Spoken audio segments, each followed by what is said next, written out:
भारत के महामहिम राष्ट्रपति जी के द्वारा सर्वोच्च अदालत यानी सुप्रीम कोर्ट से 14 सवाल किए गए हैं और ये 14 सवाल हमारे संविधान की एक विस्तृत व्याख्या करने वाले हैं, क्योंकि आप सभी को पता है संसद के द्वारा कोई कानून पारित किया जाता है या राज्य विधानसभा के द्वारा कोई कानून पारित किया जाता है, आर्टिकल 111 के तहत संसद के द्वारा यदि कोई भी कानून पारित किया जाता है, राष्ट्रपति विधेयक पर अनुमति देते हैं।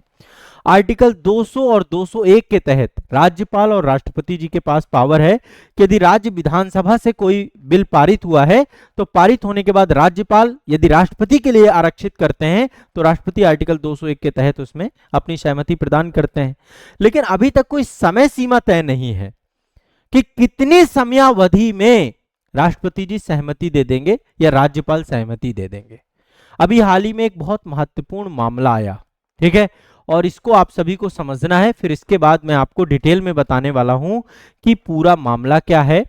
आप सभी को पता होगा अभी तमिलनाडु सरकार के द्वारा एक बिल पारित किया गया, ठीक है, और अभी मैं सुप्रीम कोर्ट का भी पूरा मामला बताऊंगा और राष्ट्रपति जी के सारे सवाल बताऊंगा। पहले एक बार पूरा मामला समझ लीजिए। तमिलनाडु सरकार ने एक बिल पारित किया, वो बिल राज्यपाल महोदय के पास पहुंचा। आर्टिकल 200 के तहत राज्यपाल महोदय के पास पावर है कि वो बिल पर सहमति प्रदान करें या बिल को राष्ट्रपति के लिए आरक्षित कर लें, है ना, यह सहमति ना भी दे। कोई भी विधेयक तभी कानून बनता है जब राज्यपाल महोदय से होकर गुजरता है। तो तमिलनाडु सरकार और राज्यपाल के बीच विधेयक को लेकर एक विवाद हुआ और उस विवाद में मामला राष्ट्रपति जी तक भी पहुंचा। सुप्रीम कोर्ट ने एक फैसला सुनाया। सुप्रीम कोर्ट ने क्या कहा, ध्यान से समझिएगा इस पूरे मामले पे। जब ये विवाद हुआ सुप्रीम कोर्ट पहुंचा, सुप्रीम कोर्ट ने फैसला सुनाया। तो सुप्रीम कोर्ट में जब ये पूरा मामला गया तो सुप्रीम कोर्ट ने ये कहा कि राज्यपाल सदन द्वारा पारित विधेयक को अनिश्चित काल तक रोक नहीं सकता है। यानी कि यदि कोई भी विधेयक पारित हुआ तो उसे अनिश्चित काल के, ऐसा संवैधानिक प्रावधान नहीं है। ये सुप्रीम कोर्ट के द्वारा जो है एक नया पैरामीटर तय किया गया है और बहुत जरूरी भी है। राज्यपाल द्वारा सदन द्वारा पारित विधेयक को अनिश्चित काल तक रोका नहीं जा सकता। पता है हमारे देश में पॉकेट वीटो का एक कॉन्सेप्ट है। पॉकेट वीटो में यही होता है कि कोई अवधि ही तय नहीं है तो पॉकेट वीटो हो जाता है उसका, है ना, राष्ट्रपति जी के द्वारा या राज्यपाल भी करते हैं। लेकिन यहाँ पे सुप्रीम कोर्ट ने कहा कि अब अनिश्चित काल तक नहीं रोक सकते हैं। दूसरी बात जो यहाँ पे रही कि संविधान का अनुच्छेद 200 है, उसके तहत पास वीटो अधिकार नहीं है राज्यपाल के पास। अदालत ने यह निर्देश दिया कि राज्यपाल द्वारा कोई विधेयक यदि राष्ट्रपति को भेजा जाता है तो राष्ट्रपति को 3 महीने के अंदर अंदर उस पर निर्णय करना होगा। यानी 3 महीने की एक बाउंडेशन लगा दी गई। और जब राज्यपाल के इस पूरे मामले पर या राज्यपाल के द्वारा राष्ट्रपति को भेजे गए बिल पर सर्वोच्च अदालत ने 4 पॉइंट रखे। पहला, सुप्रीम कोर्ट ने कहा बिल पर फैसला लेना होगा। यहीं से 14 विषय पूछे गए हैं, मैं 14 विषय भी आपको बताऊंगा। पहले बोला गया कि बिल पर फैसला लेना होगा। आर्टिकल 201 के तहत कोई भी विधेयक विधानसभा से पारित होकर राज्यपाल के पास पहुंचता है और राज्यपाल दूसरे राष्ट्रपति के लिए विचारार्थ के लिए आरक्षित रखता है तो राष्ट्रपति को या तो उस विधेयक को मंजूरी प्रदान करनी होगी या तो उसे अस्वीकृत निर्णय देना होगा कि भैया हम जो है, मतलब 3 महीने की बाउंडेशन लगा दी गई। संविधान में ऐसा कोई भी प्रावधान अभी तक नहीं था। ये सुप्रीम कोर्ट का निर्णय, इसीलिए राष्ट्रपति जी ने 14 सवाल पूछे। 14 सवाल क्या है मैं आपको बताऊंगा। दूसरा, सुप्रीम कोर्ट ने यह भी कहा कि अनुच्छेद 201 के तहत राष्ट्रपति द्वारा लिए गए निर्णय की न्यायिक समीक्षा यदि संभव होगी तो न्यायिक समीक्षा की जाएगी। ठीक है, विधेयक में केंद्र सरकार की भूमिका प्रमुख होगी। निर्णय में मनमानी या दुर्भावना पाई जाती है तो अदालत उस निर्णय की समीक्षा कर सकती है, यानी लिए गए निर्णयों की समीक्षा की जाएगी। ये पॉइंट भी आपका रहा। इसके बाद सुप्रीम कोर्ट, मतलब ये न्यायिक समीक्षा, जो भी निर्णय लिए जाएंगे उसमें न्यायिक समीक्षा होगी। तीसरी बात, कारण बताना होगा। सुप्रीम कोर्ट ने कहा कि यदि कोई भी काम आप कर रहे हैं, समय सीमा तो निर्धारित कर ही दी गई, आप निर्णय जो ले रहे हैं उस निर्णय के पीछे आपको कारण भी बताना होगा। 3 महीने के भीतर फैसला लेना अनिवार्य है। यदि समय पर निर्णय नहीं होता है तो देरी का कारण बताना होगा कि आपने क्यों 3 महीने से ज्यादा समय लिया, और बिल बार बार वापस नहीं भेज सकते। सुप्रीम कोर्ट ने यह भी कहा कि यदि राष्ट्रपति किसी विधेयक को राज्य विधानसभा को संशोधित या पुनर्विचार के लिए लौटाते हैं तो विधानसभा उसे दोबारा पारित कर देती है, तो राष्ट्रपति को उस पर अंतिम निर्णय लेना होगा। अदालत ने यह भी स्पष्ट किया कि बिल को बार बार वापस भेजने की प्रक्रिया से जो है उचित नहीं है, इसे रोका जाना चाहिए। क्लियर, स्पष्ट है।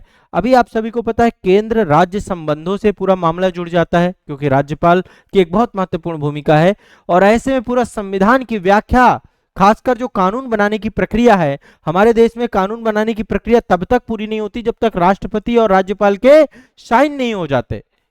राज्य स्तर पर राज्यपाल और राष्ट्रपति और केंद्र स्तर पर राष्ट्रपति के। तो हमारी जो महामहिम राष्ट्रपति द्रौपदी मुर्मू जी हैं, उन्होंने सुप्रीम कोर्ट से 14 सवाल किए हैं। 14 सवाल में क्या क्या चीजें हैं? पहला सवाल किया गया है महामहिम जी के द्वारा, एक बार ध्यान से इन चीजों को समझिएगा। पहला सवाल जो महामहिम ने किया है कि आर्टिकल 200 के अंतर्गत विधेयक प्रस्तुत किए जाने पर राज्यपाल के पास क्या संवैधानिक विकल्प उपलब्ध है। मान लीजिए आर्टिकल 200 के तहत राज्यपाल को अनुमति देनी होती है, तो राज्यपाल के पास क्या क्या विकल्प हैं, पहले तो ये स्पष्ट करे सुप्रीम कोर्ट। आपको पता है सुप्रीम कोर्ट को भारतीय संविधान का अभिभावक कहा जाता है, गार्जियन कहा जाता है। देश संविधान सम्मत चल रहा है कि नहीं चल रहा है, ये स्पष्ट करने का काम सुप्रीम कोर्ट का है हमारे। ठीक है, तो पहले तो राष्ट्रपति जी ने ये कहा कि भाई आप ये स्पष्ट करिए कि आर्टिकल 200 के तहत विधेयक जब कोई भी प्रस्तुत हो रहा है तो राज्यपाल के पास क्या क्या विकल्प है, राज्यपाल क्या क्या कर सकता है, क्योंकि 200 के तहत ही राष्ट्रपति के लिए आरक्षित रखने की बात भी है। दूसरा सवाल किया है राष्ट्रपति जी ने कि क्या राज्यपाल इन विकल्पों का प्रयोग करने में मंत्रिपरिषद की सलाह लेने के लिए बाध्य है ना। देखिए आर्टिकल 200 के तहत पहला विकल्प राज्यपाल के है कि विधेयक को सहमति दे दे, दूसरा या तो सहमति देने से मना कर दे या तो राष्ट्रपति के पास उसे ट्रांसफर कर दे। तो दूसरा सवाल यह किया गया कि राज्यपाल जब इन विकल्पों का प्रयोग करे तो इसमें क्या मंत्रिपरिषद की सलाह लेने के लिए बाध्य है, ऐसा क्या है।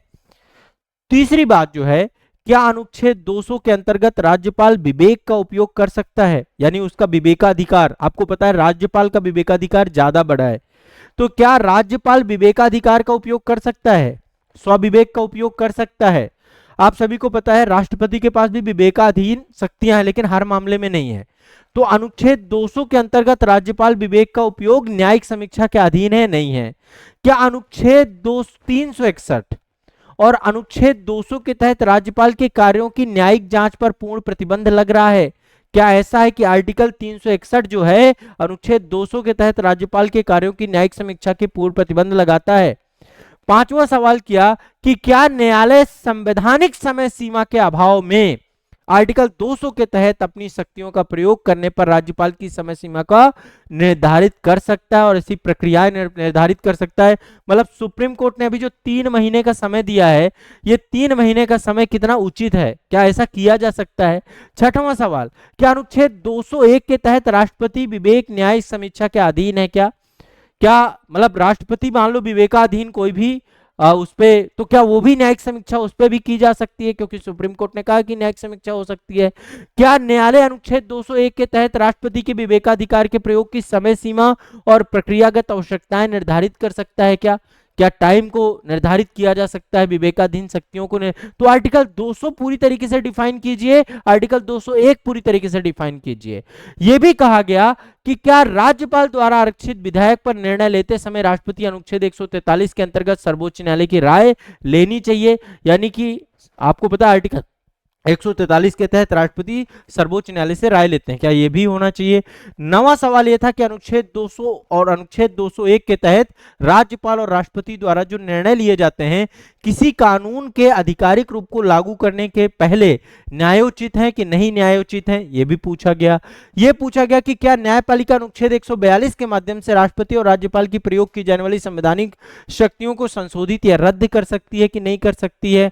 इसके बाद 11वां सवाल यह था कि अनुच्छेद 200 के अंतर्गत राज्यपाल की स्वीकृति के बिना कोई राज्य कानून लागू हो जाता है कि नहीं हो जाता है। आर्टिकल 12 के सवाल 12वां यह पूछा गया कि क्या सर्वोच्च न्यायालय की किसी पीठ को पहले निर्धारित करना होगा कि क्या किसी मामले में पर्याप्त संवैधानिक व्याख्या शामिल है या फिर उसे अनुच्छेद 145(3) के तहत 5 न्यायाधीशों की पीठ को भेजना होगा।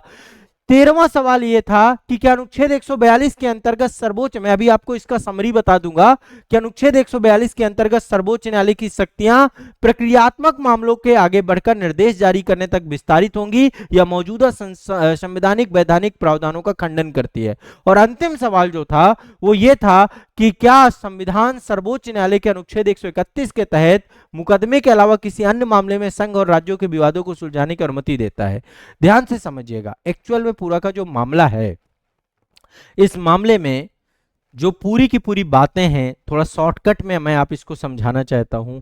आर्टिकल 200 डिफाइन करिए, आर्टिकल 201 डिफाइन करिए, आर्टिकल 142 डिफाइन करिए, आर्टिकल 143 करिए, आर्टिकल 361, मतलब ये जो प्रमुख प्रमुख आर्टिकल मैंने दिया कि राज्यपाल के सामने कोई भी बिल आता है वो कौन कौन से संवैधानिक विकल्प उपयोग करेंगे, क्या राज्यपाल फैसला लेने से पहले मंत्रिपरिषद की सलाह लें, क्या राज्यपाल फैसला को अदालत में चुनौती दी जा सकती है, राज्यपाल कोई भी फैसला लेगा उसको अदालत में चुनौती दी जाएगी, क्या आर्टिकल 361 के तहत राज्यपाल के फैसले पर न्यायिक समीक्षा की जा सकती है, क्योंकि आर्टिकल 361 में क्या मिला हुआ है, न्याय मतलब विशेषाधिकार प्राप्त है राष्ट्रपति को, राज्यपाल को, जो डिप्लोमेट्स हैं उन सभी को। एक बार आर्टिकल 361 देखिएगा। अगर संविधान में राज्यपाल के लिए कोई समय सीमा तय नहीं है तो क्या अदालत समय सीमा तय कर सकती है, ऐसा कोई है प्रावधान?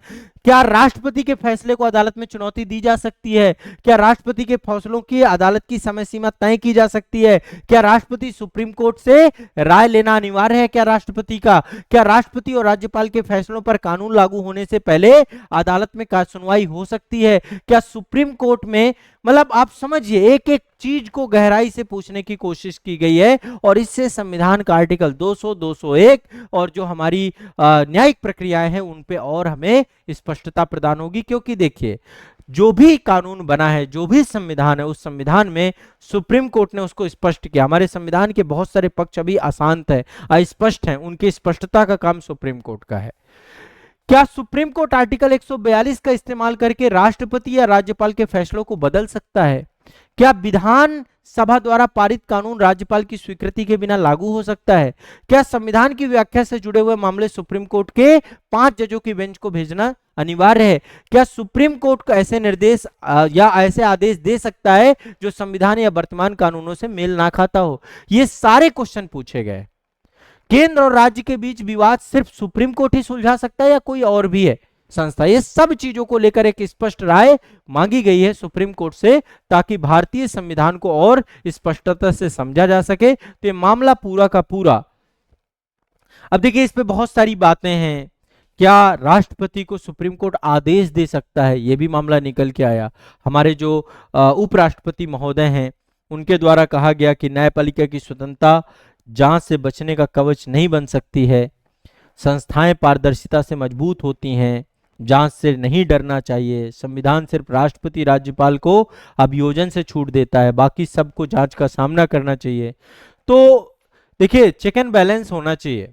मेरा भी मानना यह है कि जो भी कार्यवाहियां हो रही हैं उन कार्यवाहियों में, अब यदि संविधान में ऐसी चीज नहीं है कि समय सीमा तय नहीं है तो किया भी जा सकता है, इस पे भी कार्य योजना पे बात हो सकती है। और एक नई बहस सी छिड़ गई है कि ये होना चाहिए नहीं होना चाहिए। तो अभी ये पूरे के पूरे प्रश्न हैं और आप सभी को पता है कि भारत में जो राष्ट्रपति हैं, राष्ट्रपति नाम मात्र के मुखिया होते हैं, डिज्यूरे पावर होती है उनके पास, डिफैक्टो पावर नहीं होती है। न्यायिक प्रमुख हैं, संवैधानिक प्रमुख हैं, हर जगह पे आपके राष्ट्रपति हैं, लेकिन एक्चुअल में उनकी पावर का उपयोग मंत्रिपरिषद करती है और कई बार दुर्भावनापूर्ण भी हो जाता है ये मामला। तो ऐसे में केंद्र राज्य संबंधों को बेहतर बनाने के लिए बहुत जरूरी है कि आर्टिकल 200 और 201 का जो दुरुपयोग होता है उस दुरुपयोग को बचाया जा सके और सुप्रीम कोर्ट इस पर स्पष्टता के साथ अभी जो निर्णय आया है वो निर्णय में और स्पष्टता आ जाएगी, ऐसा हमें आगे देखने को मिलेगा। ठीक है, तो ये आने वाले समय पे हमें एक बहुत बड़ी जानकारी प्राप्त होगी इस पूरे मामले में। ठीक है, चलिए।